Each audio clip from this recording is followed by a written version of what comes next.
Fun races.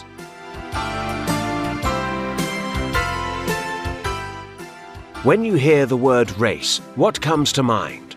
Maybe a swimming race, perhaps a car race.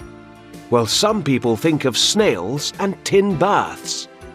When my sister asked me to go to a snail race with her, I thought it sounded a little too strange to be real. But a week later, I was in a field sticking a number on a garden snail. We decided to call our snail Lewis, after Formula One's Lewis Hamilton.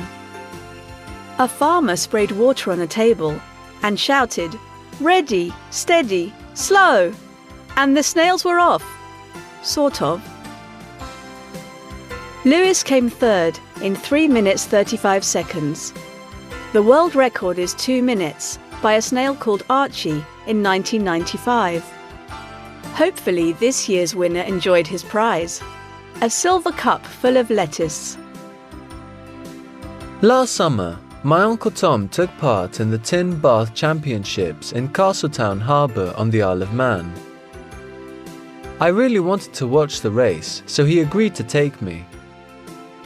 Uncle Tom found an old tin bath and made some paddles. Just before the race, we decorated his bath with flags and balloons, and he dressed up as a Viking. The winner is the person who crosses the finish line first, or the person who gets the furthest before they sink. It's difficult to stay dry, and although Uncle Tom's bath sank, he still won. It was hilarious.